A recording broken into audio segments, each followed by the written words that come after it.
High বন্ধুরা, কেমন আছো? আশা করি ভালো আছো। আবারও নিয়ে চলে এলাম নতুন একটা ভিডিও। ভালো লাগলে লাইক কমেন্ট করবেন আর সব বন্ধুদের কাছে ভিডিওটা পুরোপুরি শেয়ার করে দেবেন। যাই হোক, দেখতেই পাচ্ছ।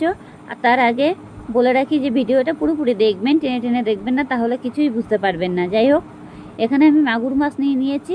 অবশ্য মাগুর মাছ দোকান থেকে কিনে নিয়ে এসেছি, এনে বাড়িতে এনে কেটে নিলাম। তাড়াতাড়ি করে কেটে নিয়ে মাগুর মাছটা ভালো করে আমি ধুয়ে নিয়ে নিয়েছি। অবশ্য মাগুর মাছের ভিতরে অনেকটা কাদা কাদা ভাব গন্ধ থাকে, যেটি হোক মাটির ভিতরে থাকে, তো যার জন্য আমি মাগুর মাছটাকে ভালো করে ধুয়ে নিয়েছি। ধুয়ে নিয়ে আমি একটা পাত্রে তুলে নিয়েছি। দেখতেই পাচ্ছি এখানে অনেকগুলো মাগুর মাছ আছে, আর বেশ বড় বড় করে পিসগুলো কেটেছি। আজকে মাগুর মাছটা দিয়ে ভালো করে ঝাল ঝাল মতন করে তৈরি করে রান্না করা হবে। এবার ভালো করে ধুয়ে নিয়ে আমি পাত্রের মধ্যে নিয়েছি। নিয়ে আমি লবণ আর হলুদ দিয়ে এটাকে আমি ভালো করে মেখে নেব। যেটি হোক, এটা সুন্দরভাবে মেখে নিয়ে এটা কিছুক্ষণ একটু মেখে নিতে হবে ভালো করে, যত মাখবে সেটাও মাছটা ভালো লাগবে। মানে লবণ হলুদটা মাখিয়ে রেখে দিলে পরে মাছটা শক্ত থাকবে, আর তারপরে মাছটা টেস্টি হবে বেশি। কিছুক্ষণ তো অন্তত রাখতে হবে। অনেক সময় দেখা যাচ্ছে মাছটা তাড়াতাড়ি করে নুন হলুদ মাখিয়ে কড়ার মধ্যে ছেড়ে দেয়, সেরকমভাবে করলে হবে না। যাই হোক, এটাকে আমি কিছুক্ষণ মাখিয়ে রেখে দিলাম। দিয়ে আমি যে সবজিগুলো যেটুকু দেবো, সবজি তো বলে কিছুই না, খালি মাছটাকে ভালো করে একটু ঝাল ঝাল মতন করে করতে হবে, আর খেতেও কিন্তু দারুণ হবে। আর যাই হোক, তার আগে এবার আমি মাছটাকে মশলা নুন হলুদ মাখিয়ে রেখে দিয়েছি। দিয়ে এবার আমি কড়াই বসিয়ে দিয়েছি। কড়াইটা আমার ভালো করে গরম করে নিতে হবে। এবার কড়াইতে আমি তেল দিয়ে দিয়েছি, দেখতেই পাচ্ছি বেশি করে তেল দিয়ে দিয়েছি।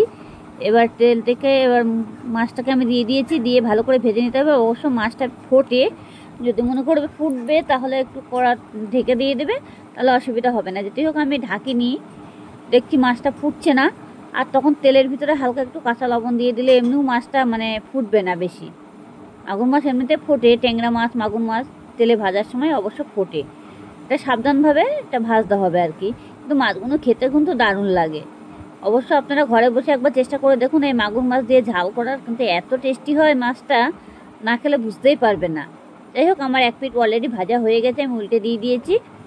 দিয়ে আমি এবার এই পিঠটা ভালো করে ভেজে নেব। অলরেডি লাল লাল করে ভেজে নিয়েছি মাছগুলো। একটু লাল লাল করে ভাজতে পারে, তাহলে মাছটা একটু খেতেও স্বাদ হবে, আর অনেকটা ভ্যাট ভেদা মতন থাকবে না। অনেক সময় মাছটা ঝোলের মধ্যে দিলে ভ্যাট ভেদা হয়ে যায়, সেটা থাকবে না, একটু শক্ত শক্ত থাকবে। বাকি যে মাছটা ছিল সেটাও আমি আবারও ভেজে নিচ্ছি। এ অলরেডি ভাজা হয়ে গেছে, দেখতেই পাচ্ছি। আমি এখানে মশলাটা নিয়েছি, আদা আছে একটু, আর মানে কাঁচা লঙ্কা আছে। এখানে বেশি কিছু মশলা নেই। আর এই টমেটো কুচি আর পেঁয়াজ কুচি দিয়ে দিয়েছি, দেখতেই পাচ্ছ। দিয়ে এটাকে আমি ভালো করে মশলাটা করে নিয়েছি। নিয়ে এবার আমি কড়াইয়ের ভিতরে মাছ ভাজার যে তেলটা ছিল, দেখতেই পাচ্ছ, তেলের ভিতরে আমি একটু মশলাগুলো দিয়ে দিলাম। দিয়ে এটাকে ভালো করে নাড়াচাড়া দিয়ে নিতে হবে, ভালো করে ভেজে নিতে হবে। নিয়ে এবার আমার টমেটো আর পেঁয়াজ কুচি ছিল সেটাও আমি দিয়ে দিয়েছি। দিয়ে এটা জিরের গুঁড়ো, হলুদ গুঁড়ো যেটুকু দেওয়ার দিয়ে দেবো। তো ভালো করে নুন আর গুঁড়ো লঙ্কা অল্প করে দেব।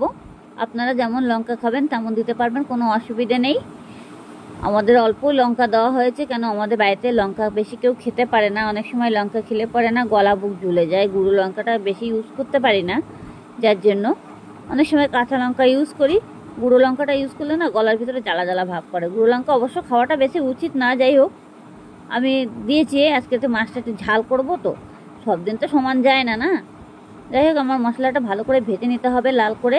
মশলাটা না ভাজা পর্যন্ত কিছুই জল দেব না। এখন দেখতেই পাচ্ছ টমেটোগুলো পুরো ঘেটে গেছে, আর টমেটোটা পুরো ঘেটে দিতে হবে। মানে যাই হোক, আমার হয়ে গেছে। আমি জলটা দিয়ে দিয়েছি অল্প করে। এবার জলটা দিয়ে এবার ঝোলটা ফুটে উঠে গেছে। আমার যে মাছ ভাজাটা ছিল সেটা দেখতেই পাচ্ছে পাত্রে রেখেছি। এবার মাছ ভাজাটা আমি ঝোলের ভিতরে দিয়ে দেব। এই দেখো, ঝোলের ভিতরে দিয়ে দিয়েছি। এবার এটাকে দিয়ে ভালো করে ফুটাতে হবে। ফুটিয়ে দেখতেই পাচ্ছ, আবার ঝোলটা পুরো মোড়ে মানে একটু টাইট টাইট হবে। আর খেতেও কিন্তু খুবই স্বাদ হয় এইভাবে। মাগুর মাছের ঝালটা এইভাবে করলে পরে এত স্বাদ হয়, মাংস ফেলে রেখে তখন এই মাছ খেতে ইচ্ছা করবে, মনে হবে যে আমি মাংস খাচ্ছি, মাছ খাচ্ছি না।